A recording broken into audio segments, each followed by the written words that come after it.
Good afternoon. My name is Sherwood Smith. I'm here as a parent of a child in the Burlington School District. Also, in sort of supporting what other people have said, I was part of an earlier task force that looked at social equity in the schools that was organized almost 5 or 6 years ago. So again, I want to reiterate, these are not new issues in terms of the district or in terms of the superintendent's tenure. I'm also a member of the recent Equity Task Force as well that produced the report that was submitted and accepted by the Burlington School Board. And I would like to sort of talk about a last point, which is accountability and assessment.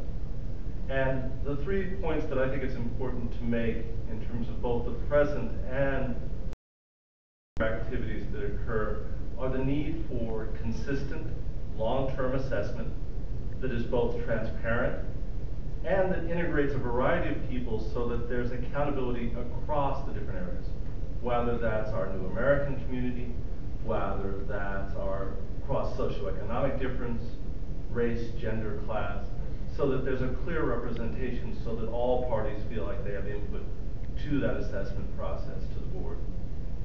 I think the assessment should be 360, that it should not only be from the board of the superintendent, but that the board should actively engage students, staff, community, not as the decision makers, but so that there's a clear process so that there's input on the performance of any administrator.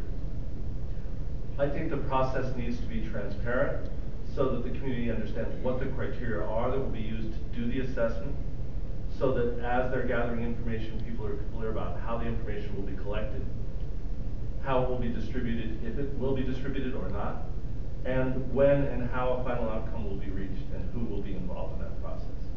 This will involve being much more engaged with the community, but it will also prevent any concerns for hard feelings and any misrepresentation in terms of what criteria are being used to make decisions to retain or to not retain individuals within the district. I think the 4 themes I would list that I think have been continually raised are the climate in the school, the climate in the school for all students, issues of staff supervision, whether that's professional staff in the classroom or professional staff outside of the classroom that are working in the district in terms of their responses to students and community members. I think administrative leadership should be assessed in terms of initiative, vision, the ability to effectively engage different constituencies, and demonstrated cultural competence, which is now one of the key issues that we're using in assessing new hires.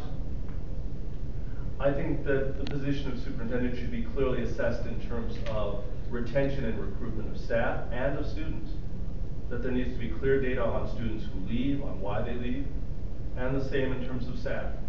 And that should be done independently of the district so that the collection agency is not at risk of seeming conflicted in terms of their ability to report that information. So in ending this, I'm really saying that, first of all, I think that some of that has been in place and that the assessments that are going on now reflect long-term issues that have been raised. And it's my hope that that's what the board is using to make their decision.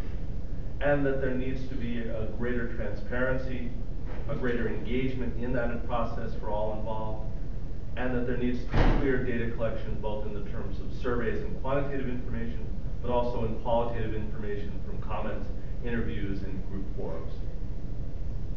I want to thank you all for coming and for your time.